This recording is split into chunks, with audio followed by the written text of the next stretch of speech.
Alors, est-ce qu'on est en direct? Eh ben, on va regarder avec notre logiciel espion. Est-ce qu'on est en direct?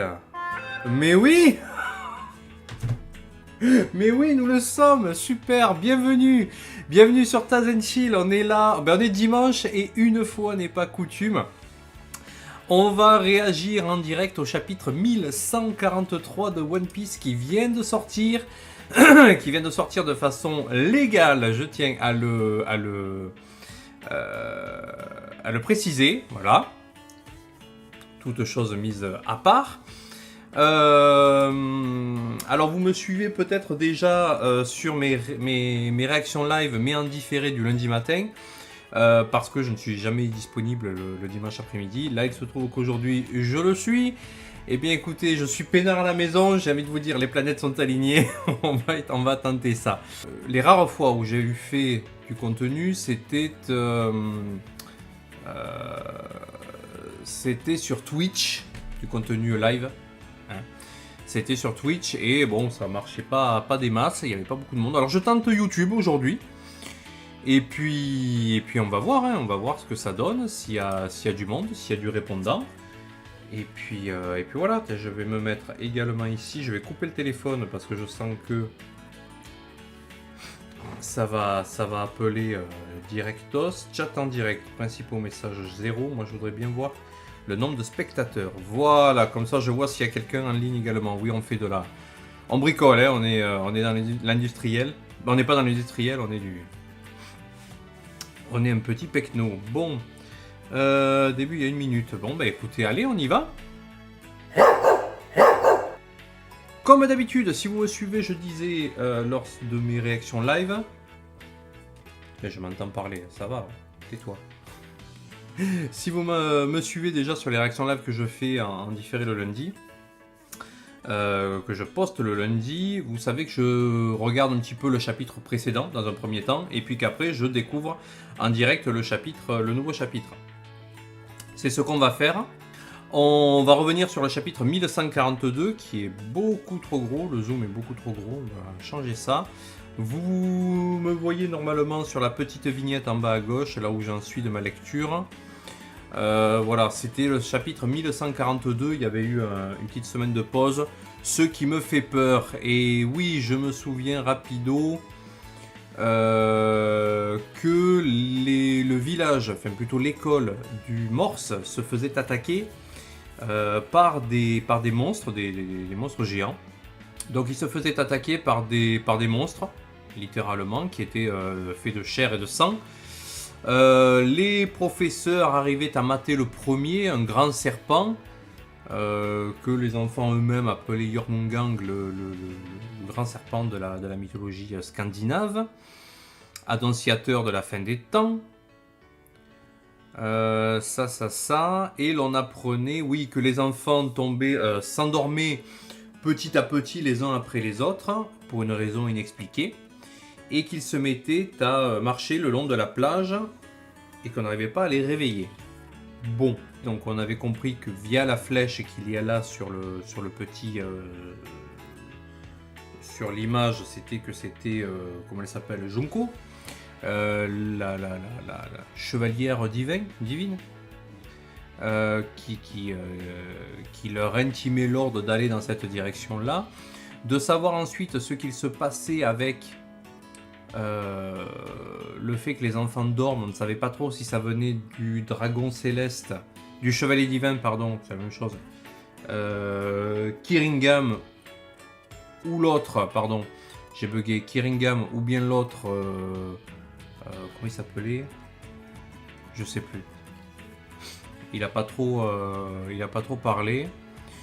Et dans ce chapitre-là, donc, littéralement, le pouvoir d'un fruit du démon permettait de matérialiser les peurs les plus importantes des enfants qui en avaient parlé le matin. C'est-à-dire que je pense que c'est un seul fruit du démon, c'est-à-dire qu'il y a un des deux chevaliers divins, et certainement Kiringam, qui a dû endormir à distance les enfants et éveiller, créer littéralement de toutes pièces, ex nihilo, comme on dit, les matérialisations de leurs peurs les plus grandes. Parce que ça vient avec, il faut d'abord les endormir pour ensuite, voilà, c'est le même pouvoir, on est bien d'accord.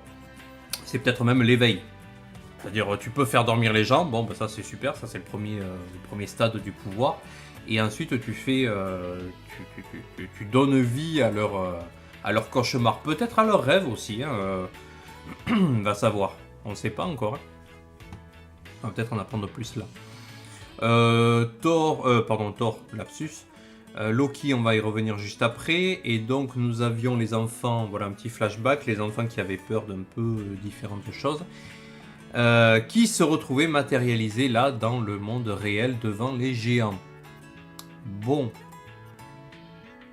c'est une fresque qui est assez terrifiante, hein, mine de rien. On a beau dire, on a beau faire. C'est assez terrifiant. Bon, et il a un marteau. Ouais, Thor. Loki. Ok. Et de son côté, donc Loki, qui est toujours attaché par sa jambe gauche au granit marin, donne un grand coup de Ragnir, son marteau, contre l'arbre. L'arbre d'Adam, l'arbre d'Elbaf, l'arbre monde d'Elbaf. Et il convoque la foudre, et on voit que la foudre tombe, littéralement, vient frapper à l'endroit où le marteau a tapé l'arbre. Bon. Effectivement, j'avais pas remarqué sur la grande image, là où il y a l'arbre, c'est que la foudre prend directement l'épée, la gigantesque épée qu'on voit au tout début, comme paratonnerre. C'est-à-dire que ça vient taper le métal et ça conduit directement, ça drive directement la foudre en un seul et même lieu, là où il tape. Alors comment expliquer ce phénomène? Est-ce que c'est Loki qui détient un fruit du démon lié à l'électricité ou à la foudre, peu importe, en sachant qu'il est toujours attaché au granit marin? Alors c'est un peu étonnant pour ceux qui connaissent un petit peu le lore. Comment est-ce que, même soumis à du granit marin, on peut utiliser quand même son fruit du démon?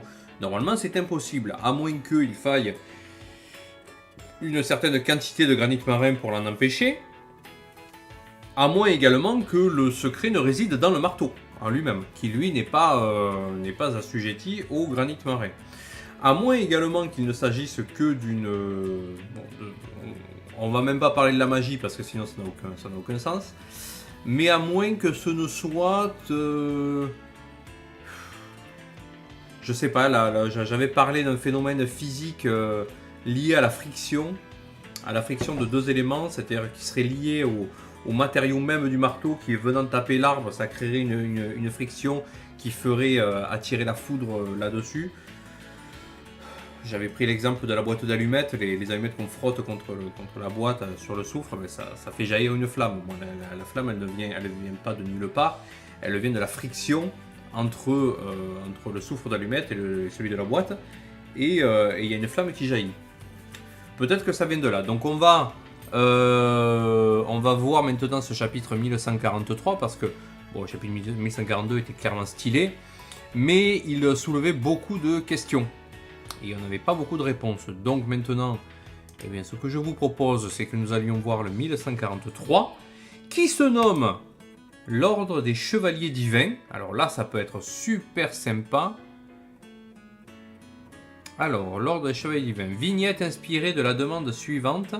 Course-poursuite entre les membres de l'équipage du Chapeau de Paille. Donc, on lui a fait une demande. Ils sont à bord de poissons volants qui nous rappellent Saabody, comment ils appellent ça? Les Exocet Riders. Oh, je te sors une rêve d'il y a 15 ans, vas-y. C'est bon. Là où il y a Duval, celui qui ressemble à Sanji. Bon, là, il va y avoir des théories à deux balles à tous les coups, mais voilà. Bon. Allez, l'Ordre des Chevaliers Divins. Alors, on va ensuite retrouver notre Yamato. Non, il n'y a pas de Yamato? Pourquoi il n'y a pas de Yamato? Ah, il manque Yamato. On va peut-être à la fin. Alors, donc là, on revient à l'école du Morse, où l'on a les monstres qui attaquent les qui attaque l'école. Ouais, donc on avait les tempêtes qui est en arrière-plan, qui commence à lâcher des éclairs.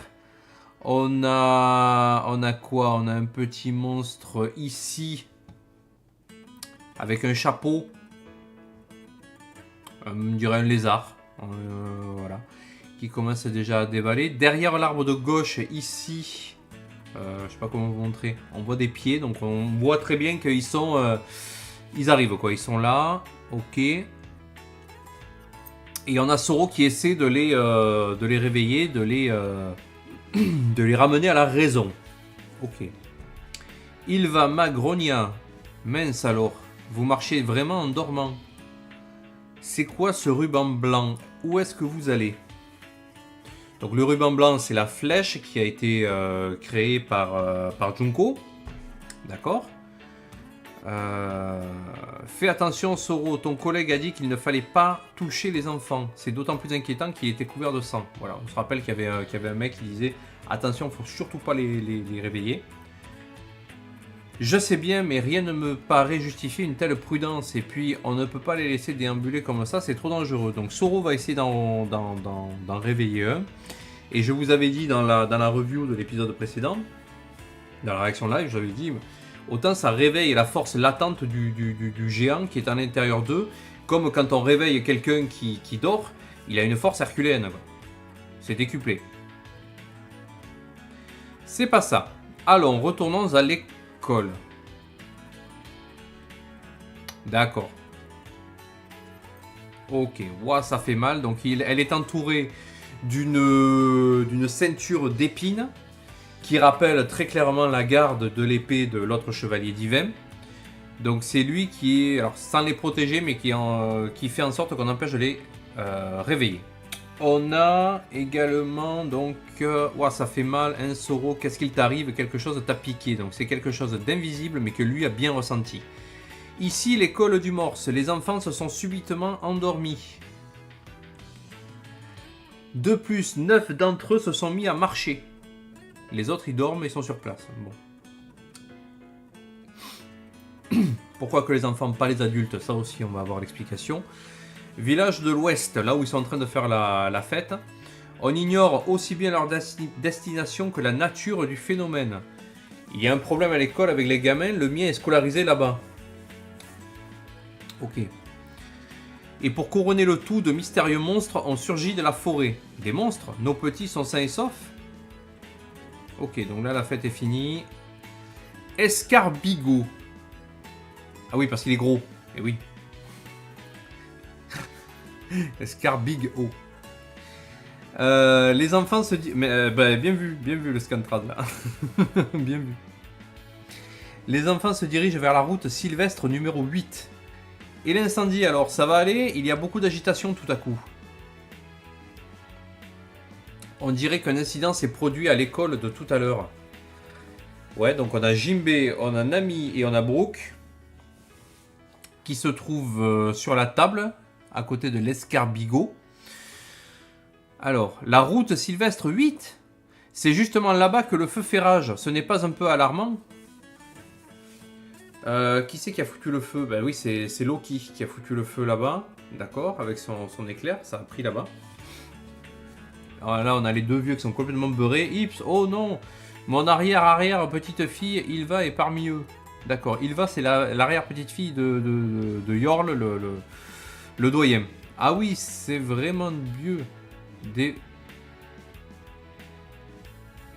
vraiment vieux.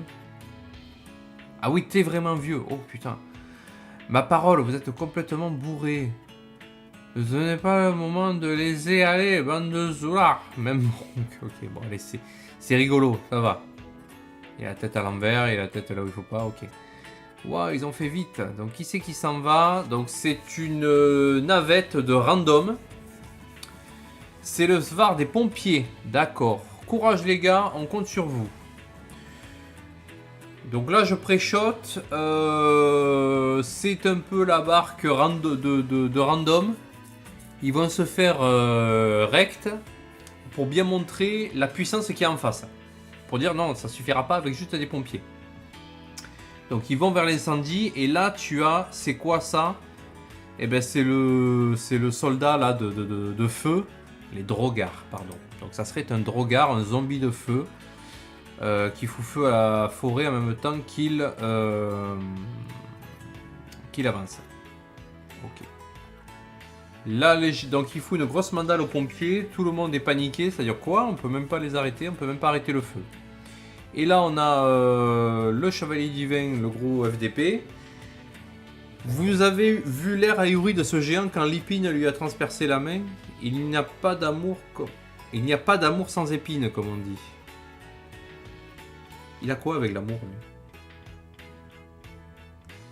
J'ai jamais entendu cette expression, voilà. Oh, tu me désoles, Junko. L'amour est une passion si violente que l'on est prêt à éteindre les ronces. Oui. Qui apparaissent à mesure que l'on s'approche. C'est pourquoi ce jeu est encore plus drôle en famille. Les parents enlacent leurs enfants malgré la douleur. Du coup, les petits sont condamnés au pire des supplices, voir leurs géniteurs périr sous leurs yeux sans rien pouvoir faire d'autre que pleurer et hurler. Ok. Comme quoi même un meurtre peut être émouvant. Saint-Somers, fruit des épines. Il est un peu claqué au sol son fruit. Non, c'est juste comme ça, un truc qui me vient maintenant, mais...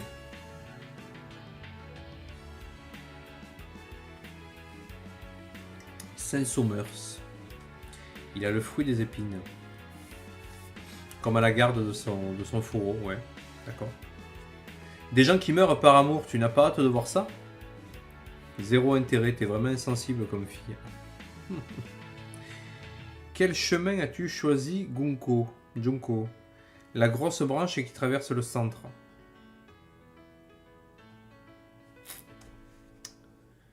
D'accord. Ils vont vers le village de l'ouest, vers le port qui se situe. C'est-à-dire qu'ils vont marcher vers les géants? Les enfants n'ont qu'à marcher tout droit pour atteindre l'Océonimbus qui borde le village. Donc sous les yeux des parents qui vont les enlacer, qui vont rien pouvoir faire. D'accord. Ok. Tu as raison de les faire passer par là, les autres ne pourront pas les louper. Ça ne fera que renforcer leur sentiment d'impuissance. Ça manque de sel, Somers. De sel. Il pense au sel, d'accord. D'accord, pigé. Ouais, c'est de la manipulation. Il dit ça manque de sel, Somers. Donc là, il y a du sel, donc il matérialise la pensée. Il l'endort. Du sel de roche d'Aspat, décidément quel gourmet. C'est bon, tu peux te réveiller. D'accord, ok. Donc il matérialise la pensée. C'est pas que les rêves ou les cauchemars, donc c'est la pensée. Tu penses à un truc, et hop, le mec il peut te le matérialiser. C'est hyper cheaté comme truc. Oh la vache. Senkiringam, fruit du dinosaure de type Zoan mythique version girafe.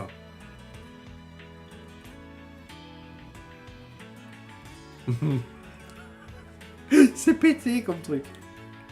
C'est pété. Attends voir les MMA que tu as extraits des rêves des enfants. Les MMA. Les Monsters Made... c'est quoi ça? N'aie crainte, ça ne les a pas fait disparaître. Ils sont juste derrière, hein, on les voit. Les MMA que tu as extraits des rêves des enfants. Concernant le bateau pour géants qui se trouvait au village, il paraît qu'on peut dessiner un arc-en-ciel avec un outil appelé pierre du soleil. C'est délicieux, d'accord. Elle est en train de bouffer avec le sel que pense l'autre, d'accord. Il paraît qu'on peut dessiner un arc-en-ciel avec un outil appelé pierre du soleil. Ils ont vraiment une culture originale. Une fois qu'on en aura fait apparaître un, on n'aura plus qu'à l'emprunter et à retourner sur la Terre Sainte. Quoi? On aura déjà gagné? Mais il est trop simple ce jeu.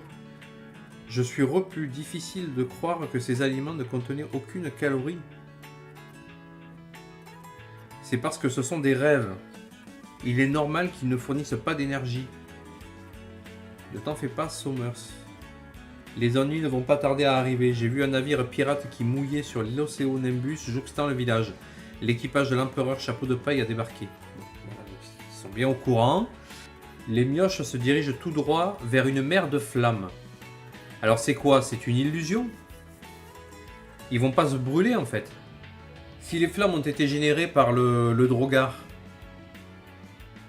par le zombie de feu. Le feu, bon mais on voit qu'il y a du feu, mais en fait il brûle pas, c'est ça le truc. Tu vois, la situation prend déjà un tour imprévu, mais c'est sans importance. Si cela meurt, on en verra les suivants. Ok. Loki, espèce d'enfoiré, tu peux toujours essayer de m'arrêter, Ajrudin. Mais nous savons tous les deux que tu en es incapable. Tu ne peux même pas soulever Ragnir. J'espère qu'il n'y a pas eu de victimes dans le monde du soleil. Ce n'est qu'une question de temps, les flammes vont s'étendre. Choisissez, soit vous me laissez partir en m'enlevant cette chaîne. C'est qui ce géant XXL? Il était gravement blessé, alors j'ai voulu le sauver. Soit vous mourrez tous. Si vous ne répondez pas, je continuerai à faire des victimes. Parmi les faibles du monde du soleil. Ah oui, je continuerai à faire du victime parmi les faibles du monde du soleil. Attends, on a compris. Donc ils vont céder à son chantage. Ne l'écoute pas, Ajrudin. Oh, c'est Zoro qui... Puisqu'il bouge encore, je vais le neutraliser. C'est ce que j'avais promis. Stop, chapeau de paille. Si tu t'approches de lui, tu seras électrocuté. Très bien, j'ai compris. Votre réponse. Arrête, Loki. Si ça tombe sur des enfants, les conséquences seront dramatiques. Luffy, vas-y mollo, d'accord? Ses blessures risquent de s'aggraver. Il s'en fout complètement, lui. Hé hé, et merde, j'ai perdu. Pourquoi il a dit ça? Alors, donc on a Luffy qui l'attaque. Bras Balloon. Donc il voit dans l'avenir. Le fait est que cet homme était déjà mourant. Il a puisé dans ses dernières forces pour tenter un ultime coup de bluff. Si ça avait fonctionné, il se serait sûrement enfui pour aller s'effondrer ailleurs.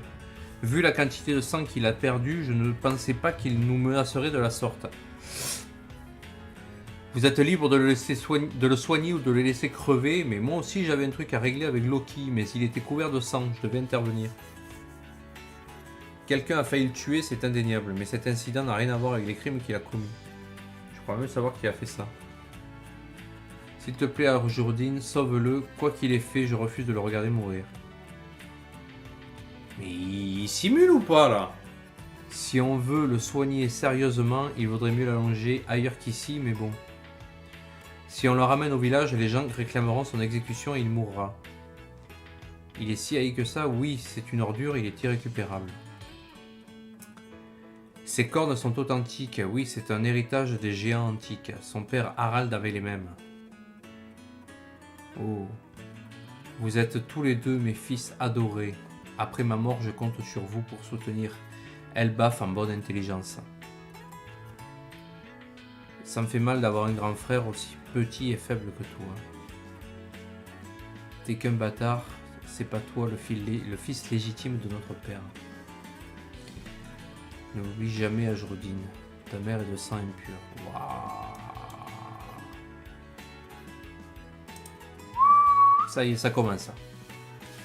Ça commence. Alors, première info, c'est que le père Loki, il a les yeux bandés depuis la naissance. Ça, c'est une première chose. Deuxième chose, c'est que elle a un sang impur. La mère d'Ajrudin. Est-ce que ça serait une géante croisée ou pas? En tout cas, ils ont grandi ensemble, donc ils doivent se connaître parfaitement. Donc là, on a Ajrudin qui arrive avec sa hache. Je n'ai jamais pardonné à ce type. Il a humilié ma mère et assassiné mon père. Vas-y, triste berserk. Quitte à t'émouvoir des tragédies qui te concernent de près, jette plutôt un coup d'œil à cette forêt. Tout le monde est convaincu que j'ai tué notre père de sang-froid. Ah d'accord, là c'est lui qui parle. D'accord. Donc il n'est pas mort, il est très bien. Vas-y, triste berserk.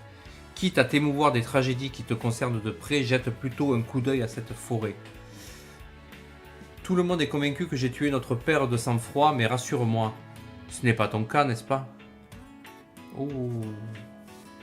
Alors là, c'est intéressant. Parce qu'on commence à avoir un petit peu de flashback de l'histoire des deux frères. D'accord. Lui, il n'est pas convaincu que ce soit Loki qui a tué le père. Il doit savoir quelque chose, mais il a dû se taire pour...